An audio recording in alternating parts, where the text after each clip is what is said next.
Hi, I'm Jairo. I'm speaking to you from Guyana in South America. I'm 26 years old. I'm an LGBT youth advocate.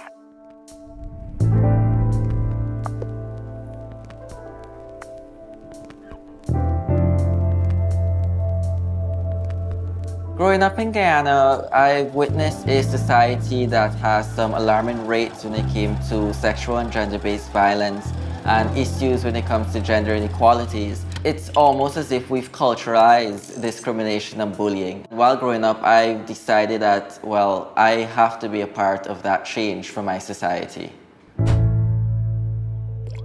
In high school, I was known for starting riots and petitions in the school. The principal said that I have the potential to burn the school down based on my views and rallying people together for change.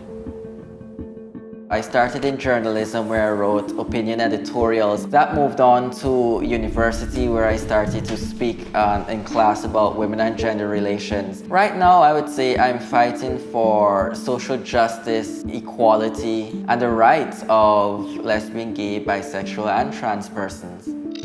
LGBT rights are a major issue in Guyana considering we still have colonial laws. There's a law on gross indecency which prevents any person from the same sex from even holding hands and walking on the road or even hugging or touching each other. It personally would hurt me as a gay man to know that I cannot express love and affection the way any heterosexual person can. I'm trying to fight these laws by community advocacy, that is meeting people, by political lobbying, meeting stakeholders in government and policymakers.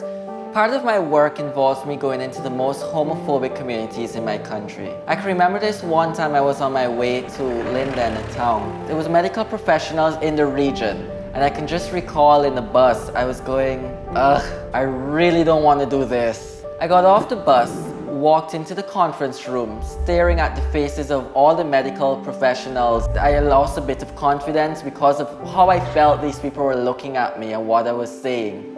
But you know what? I have to do this. I have to, for myself and for LGBT persons. At the end of the session, 2 nurses approached me and they said, you know what? I may not understand LGBT rights or persons, but I do understand that I cannot and I will not discriminate or harass any LGBT persons that come to me for healthcare services. Discussing things that are taboo would come with people who are so against your position and your values.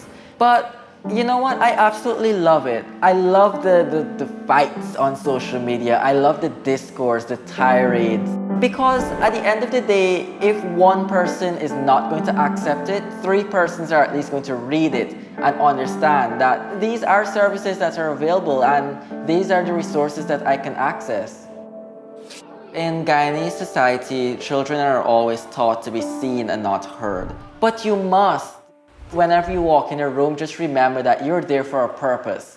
Use your presence, use your voice.